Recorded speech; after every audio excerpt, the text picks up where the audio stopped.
께서 우리 일근사의 헌신 예배를 받아주실 줄로 또한 믿습니다. 금요일 날 새벽 기도회를 마치고 우리 중고등부 청대부 우리 수련회 가 있는 곳으로 바로 달려가 봤습니다. 도착하니까 한 7시 20분 정도 됐는데 아이들이 이제 로비에 나와서 밥 먹으려고 이렇게 나와 있는 모습을 봅니다. 굉장히 다들 피곤해 지쳐 있어요. 밤 12시까지 이렇게 집회 참석하고 했던 것 같아요. 그래서 피곤해 있고 우리 김선도 목사님도 아이들 못지않게 머리가 아주 이렇게 막 올라가지고 있고 다들 이렇게 피곤해 지친 모습입니다. 하나님의 은혜가 충만하게 부어준 줄로 믿습니다. 우리 아이들을 보면서 마음 한켠이 좀 짠합니다. 정말 이 아이들이 믿음의 다음 세대가 돼야 되고 하나님의 나라를 세워 나아가는데 아주 핵심 인물들이 되어져야 되죠.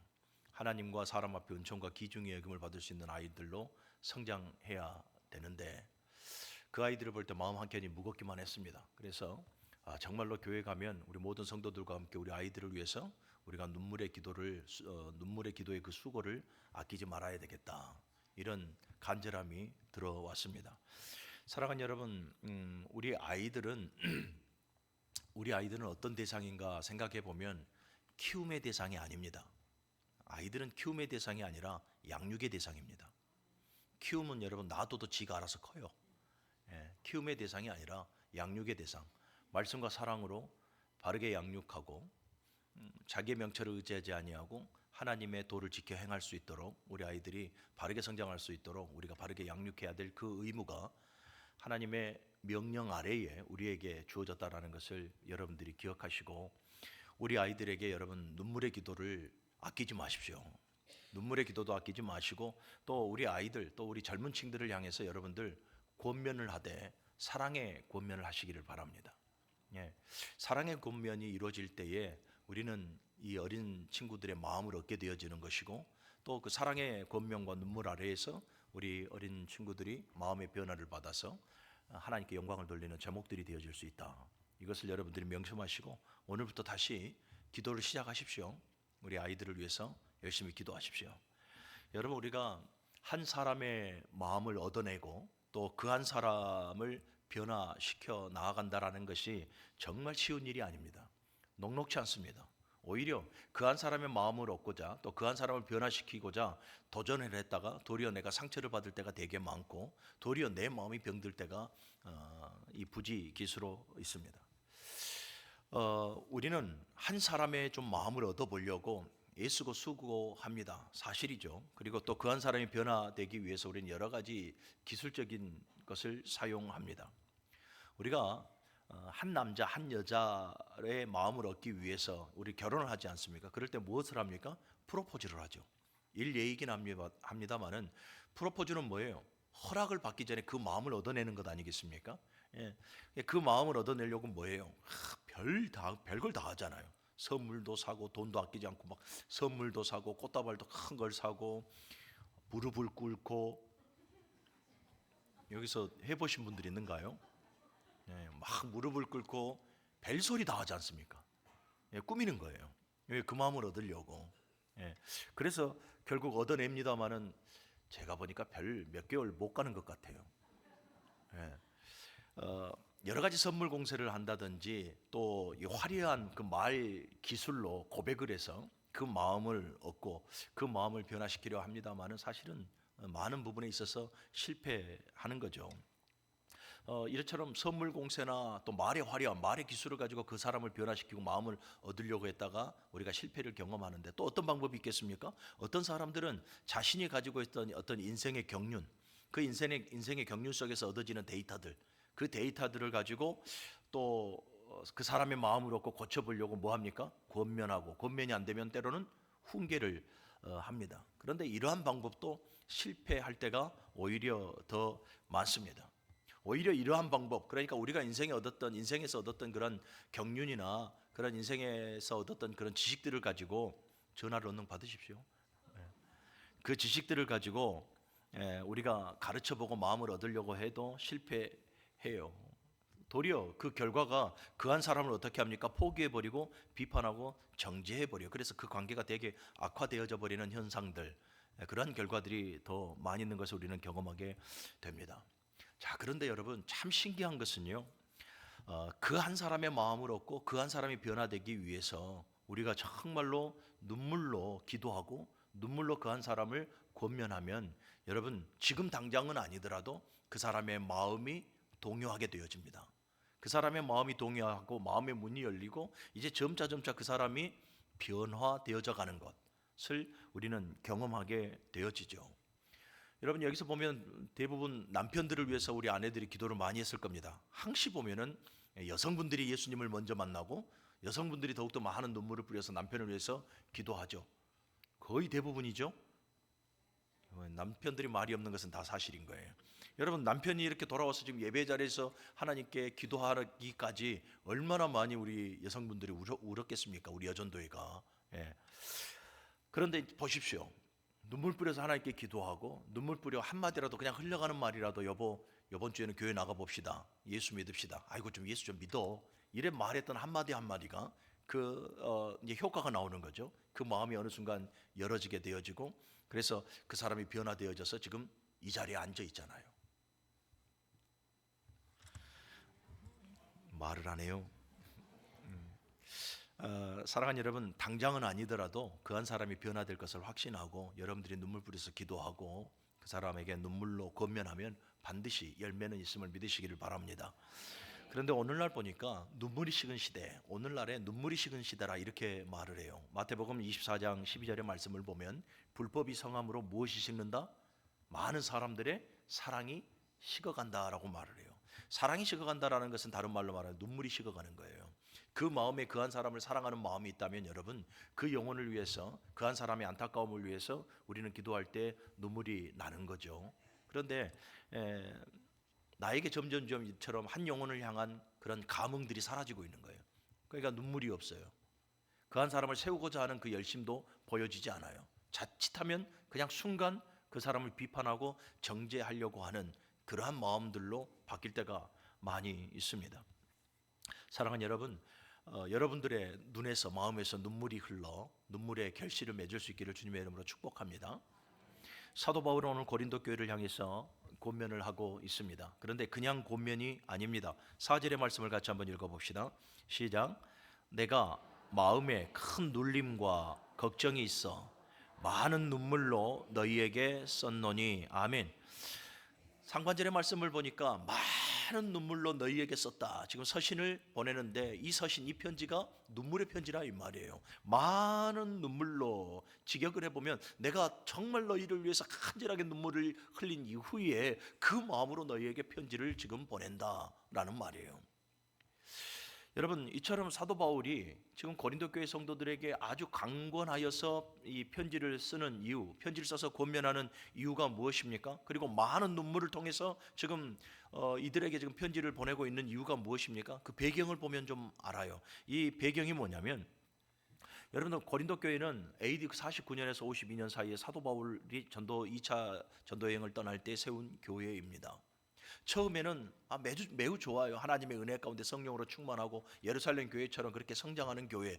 그리고 이 고린도 교회는 여러분 배경이 좋아요. 아주 무역 한 중심 복판에 있었고 하다 보니까 물질도 풍성했고 사람들도 많이 모여요. 그러다 보니까 부흥 성장할 수밖에 없는 그러한 지리적 요건을 가지고 있었죠. 그래서 굉장히 부흥하는 교회, 오늘날로 말하면 대형 교회입니다. 그런데 몇 날 가지 못해서 이제 사도 바울이 이 고린도 교회를 세우고 난 이후에 돌아와서 보니까 제3차 전도 여행을 다니려고 하니까 여러 소리가 들리는 거예요. 어떤 소리가 들립니까?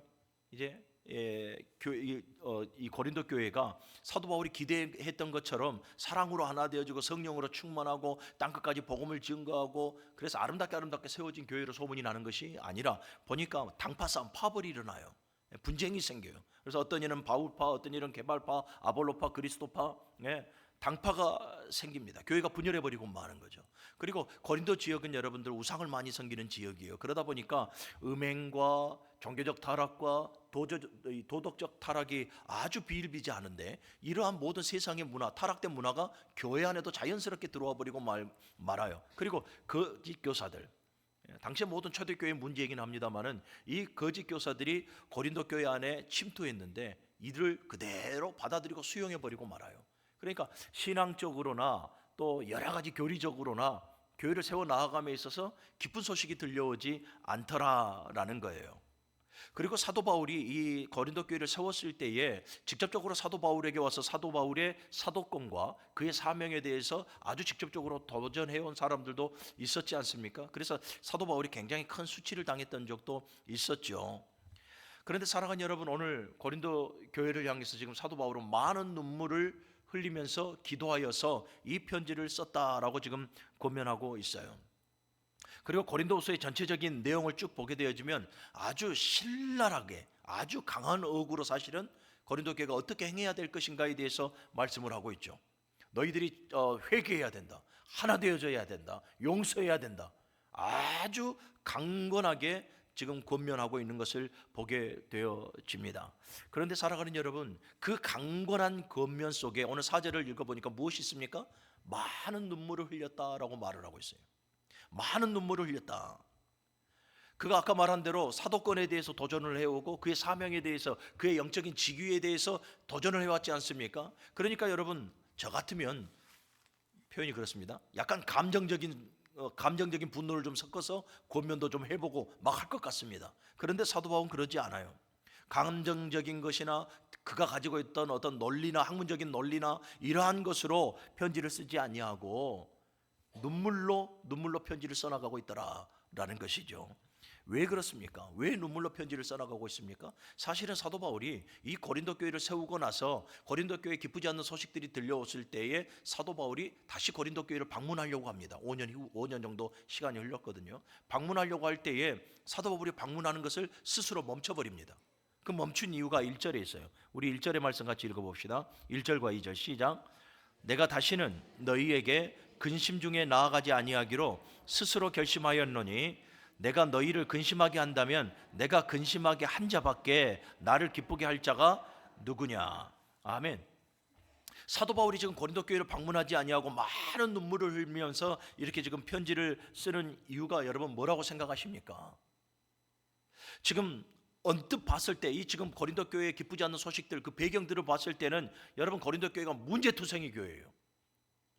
왜 가르침대로 하나 되지 못하고 사랑으로 하나 되지 못하고 고린도전서 13장 13절에 말한 것처럼 믿음과 소망과 사랑이 있지만 그중에 제일은 사랑이라 너희들이 사랑해야 돼. 사랑하지 않으면 소리나는 꽹가리고 울리는 구리가 되어져. 아무것도 필요가 없어 라고 말을 하지 않습니까? 그런데도 여전히 사랑하지 않아요. 문제투성인 교회예요. 여전히 사람의 소리가 나오고 여전히 여러분 모든 세상의 문화를 받아들여 버리는 문제투성인 교회예요.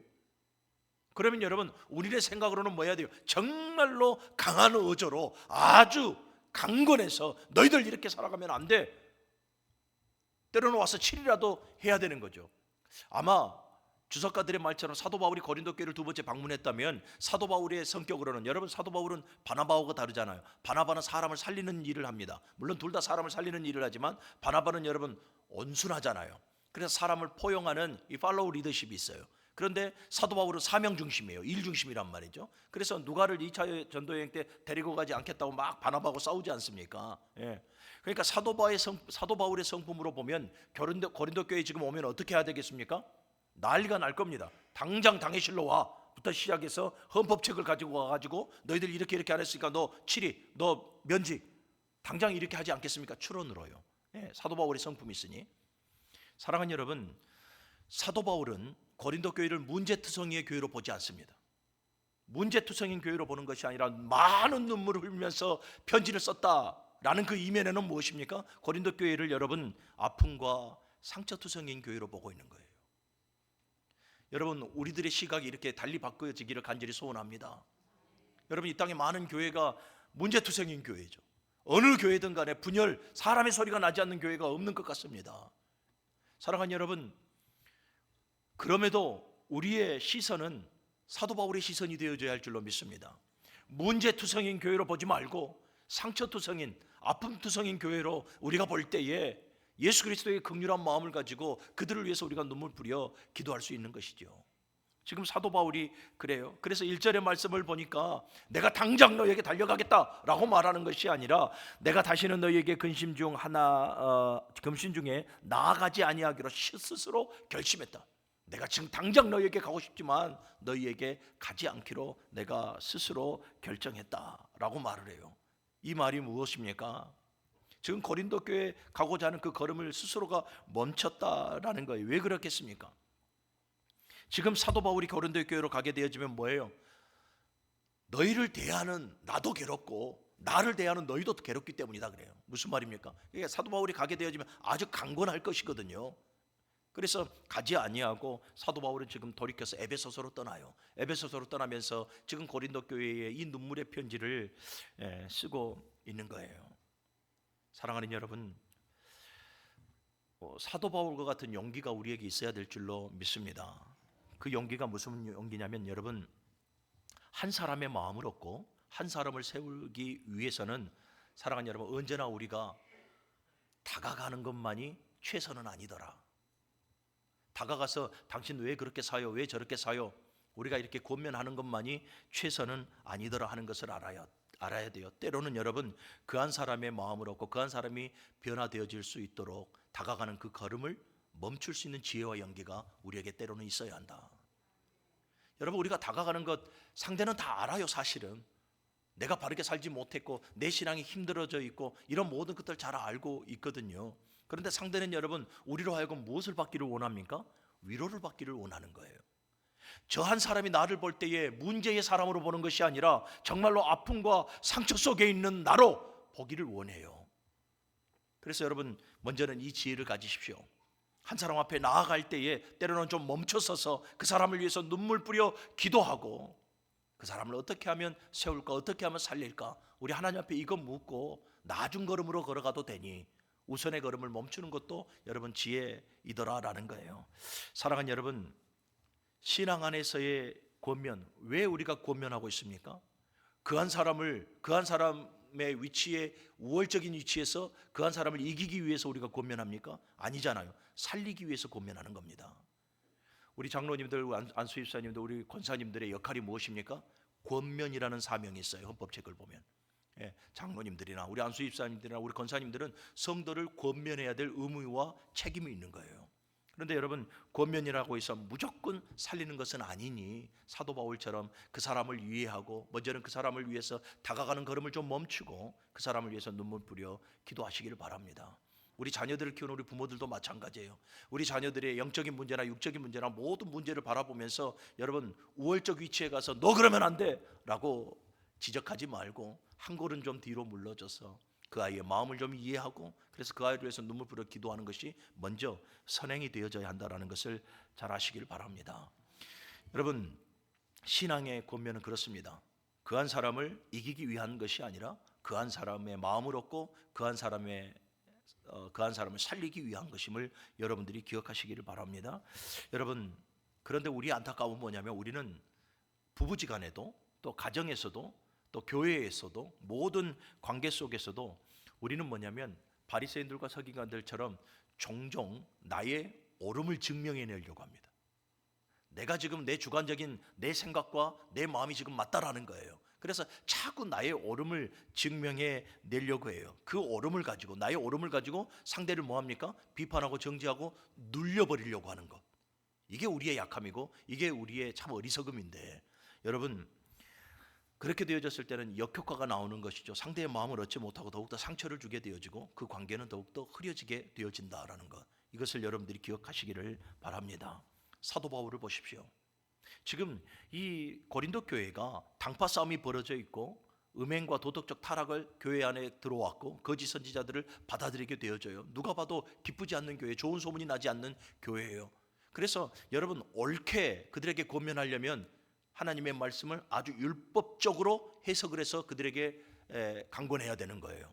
그런데 사도 바울을 보십시오. 사도 바울은 옳음보다, 자신의 그 옳음보다, 자신의 주관적인 옳음보다 저 한 사람, 저 교회를 먼저 사랑으로 품고 많은 눈물로 기도하는 것을 보게 되지 않습니까? 오늘 이와 같은 지혜와 영성이 우리에게 있어야 한다라는 것을 여러분들이 기억하시라라는 거예요. 1절의 말씀을 다시 봅시다. 내가 다시는 너희에게 근심 중에 나아가지 아니하기로 스스로 결심하노니, 내가 다시는 너희에게 근심 중에, 이 말이에요. 그러니까 너희의 아픔과 너희가 상처 중에 있는데 내가 나아가기를 원치 않는다. 내가 나아가게 되어지면 나의 오름으로 말미암아 나도 모르게 너희들을 눌러버릴 수도 있으니 그렇게 되어지면 나도 그렇고 너희도 그렇고 서로에게 상처가 되지 않겠느냐. 그래서 내가 너희에게 나아가는 것을 스스로 나아가지 않도록 결심하였다, 이 말이 되어지는 거예요. 사랑하는 여러분, 다시 한 번 더 말씀드리지만 우리는 누군가의 마음을 얻고 누군가를 세워야 될 위치가 있습니다. 오늘 예배하는 모든 성도들은요, 꼭 목사, 장로, 권사, 안수집사만 그러한 직분이 있는 것이 아니라 예수 그리스도를 믿는 모든 성도들은 여러분 언제나 상처 입은 자들, 언제나 근심 속에 있는 약한 자들의 마음을 얻고 그것을 권면함으로 말미암아서 회복해 나아가야 될 의무가 우리에게 있어요. 그러나 사랑하는 여러분, 우리의 권면이 채찍이 되어져서는 안 됩니다. 우리의 권면이 어느 누구에겐가에 비수가 꽂히는 채찍이 되어져서는 안 돼요. 그 사람을 사랑하고 눈물로 그 사람을 위해서 기도하며 나아갈 때에 사랑하는 여러분, 우리는 그 사람의 마음을 얻게 되어지고 그 사람이 회복되어지고 변화되어지는 것을 보게 되는 것입니다. 3절과 4절의 말씀을 같이 읽어봅시다. 3절 4절 시작. 내가 이같이 쓴 것은 내가 갈 때에 마땅히 나를 기쁘게 할 자로부터 도리어 근심을 얻을까 하며 또 너희 모두에 대한 나의 기쁨이 너희 모두의 기쁨인 줄 확신함이로라. 내가 마음에 큰 눌림과 걱정이 있어 많은 눈물로 너희에게 썼노니 이는 너희로 근심하게 하려 한 것이 아니요 오직 내가 너희를 향하여 넘치는 사랑이 있음을 너희로 알게 하려 함이라. 아멘. 보십시오. 사도 바울이 지금 많은 어떤 분노나 그러한 율법주의적인 그 눌림, 오름으로 말미암아서 지금 이 고린도 교회에게 편지를 쓰는 것이 아니라 사랑으로 너희에게 편지를 썼다라고 지금 말씀을 하고 있잖아요. 사랑으로 편지를 쓰니 여러분 고린도 교회 성도들의 마음이 움직이고 변화되어질 수밖에 없는 것이죠. 사랑하는 여러분, 그래서 눈물이 중요합니다. 그 한 사람을 위해서 우리가 눈물 뿌려 기도하는 것, 하나님께서 보고 계심을 믿으시기를 바랍니다. 예수님도 여러분 예루살렘에 올라가기 전에 그 언덕 위에서 예루살렘을 보시고 우셨습니다. 또한 많은 무리들의 그 배고픔을 보시고 예수님께서는 우셨고 나사로의 죽음을 보시고 우셨고 예수님은 여러분 우리를 여러분 정말로 가능성 없는 자들, 변하지 않는 자들 이렇게 여러분들 취급하는 것이 아니라 아픔과 상처투성인 자로 우리를 보고 계시죠. 그래서 그 무한하신 그 긍휼하심의 마음을 가지고 예루살렘을 위해서 눈물로 기도하셨듯이 오늘 저와 여러분들을 보면서 눈물로 하나님 우편에서 기도하고 계심을 믿으시기를 바랍니다. 예수님만 그랬습니까? 예레미야도 여러분 그 남유다가 멸망되어지는 하나님의 그 멸망의 선포가 있지 않습니까? 그 선포를 가지고 백성들에게 나아가 반역죄인이라는 그 오명을 가지고도 눈물 뿌려서 나라와 민족을 위해서 기도하는 예레미야를 우리가 보게 되어지죠. 오늘 고린도 교회도 사도 바울도 마찬가지예요. 고린도 교회를 보면서 야 정말 기쁨이 없는 교회, 문제투성인 교회 그렇게 바라보고 비판하는 것이 아니라 상처투성이고 아픔 있는 그 교회로 바라보며 사도 바울은 고린도 교회에게 접근하기 전에 먼저 많은 눈물로 기도하는 것을 보게 되죠. 사랑하는 여러분, 눈물의 기도는 반드시 그 한 사람의 마음을 변화시킬 수 있습니다. 여러분들 우리가 지금 여기 있는 것이 그렇다니까요. 어느 누군가가 나를 위해서 눈물을 흘려주셨기 때문에 내가 여기 있는 거예요. 저는 그것을 철저하게 깨닫게 됩니다. 세상에서 젊었을 때, 지금도 젊습니다만 사업도 해보고 별거 어떻게든 저는 성공해 보려고 했습니다. 그래서 많은 사람들을 만나고 많은 사람들을 찾아다니고 별걸 다 해봤습니다. 그런데 아무것도 되지 않아요. 나중에 돌아와서 신학을 하면서 보니까 저희 할머니의 눈물 뿌린 기도가 있었고 저희 어머니와 저희 이모님의 눈물 뿌린 기도가 있어요. 참 나은 사람이 뭐라고 이토록 밤이 맞도록 나를 위해서 그렇게 눈물 뿌려서 기도하고 계셨을까. 지금도 이렇게 목회하면서 보면 이 목회를 할 수 있었던 것은 우리 집사람의 기도도 있습니다만 저희 장모님께서 날마다 그렇게 눈물 뿌려서 지금도 기도하고 계십니다. 그 기도가 한 사람을 변화시키고 그 기도가 여러분 변화된 한 사람을 통해서 하나님의 선하신 뜻이 이루어지게 되는 겁니다. 그러니 여러분 내 자식들을 바라보고 내 지인들 바라보고 내 남편 바라보고 또 특별히 내 남편 바라보면서 에이구 이거 하지 말고 눈물 뿌려서 기도하십시오. 그 시간에 하나님께서 그 눈물과 그 눈물의 의미를 보고 반드시 그 마음과 삶을 변화시켜 주실 줄로 믿습니다. 사도 바울이 눈물로 편지를 썼다라고 고백을 하는데 눈물로 편지를 쓴 그 목적은 너무나 명확합니다. 다시 4절의 말씀을 보십시오. 4절의 말씀을 보면 내가 마음에 큰 눌림과 걱정이 있어 많은 눈물로 너희에게 썼노니 이는 너희로 근심하게 하려는 것이 아니요 오직 내가 너희를 향하는 넘치는 사랑이 있음을 너희로 알게 하려 함이라. 분명한 목적을 설명합니다. 너희들을 비판하고 정죄하기 위함이 아니라 너희가 아픈 교회, 너희가 상처 많은 교회이기에 그래서 내가 너희를 지금 사랑하는 그 사랑의 표현을 너희에게 지금 보여주고 있다. 사랑하는 여러분, 하나님도 오늘 저와 여러분들의 약함을 아시는 줄로 믿으시기를 바랍니다. 하나님도 여러분 오늘도 저와 여러분들 쓰러지고 넘어져 있는 저와 여러분들 오늘 보니까 또 예배 자리로 나와 있지 않습니까? 지난 6일의 삶을 보십시오. 또 쓰러지고 넘어지고 또 부끄러운 삶이었을 것입니다. 그런데도 하나님은 여전히 저와 여러분들을 참아주십니다. 여전히 불쌍히 여기시고 오늘도 여러분 돌아와 앉아있는 저와 여러분들에게 하나님께서는 말씀으로 또 찬양으로 기도할 때에 또 레마의 말씀 등으로 저와 여러분들을 위로하고 계신다라는 것 여러분들이 기억하시기를 바랍니다. 사랑하는 여러분, 말씀을 정리하겠습니다. 여러분, 관계 속에서, 모든 관계 속에서 내 앞에 있는 상대에게 우리는 어떠한 말과 어떠한 모습으로 다가가고 있습니까? 여러분들이 살아온 모든 인생길이 다 옳을 것입니다. 그런데 신앙의 삶이라고 하는 것은 옳음으로 상대를 누르는 것이 아니라 눈물로, 사랑으로 상대를 살리는 것입니다. 우리 무릉교회교회 모든 성도들이 여러분 날마다 여러분들의 자리가 정말로 눈물이 고이는 자리가 되어지기를 바랍니다. 그래서 하나님의 마음을 얻고 상대의 마음을 얻고 그래서 그 한 사람이 그리스도 예수 안에서 변화되어지는 놀라운 역사가 여러분들의 눈물의 현장 가운데 주어지기를 주님의 이름으로 간절히 축원합니다.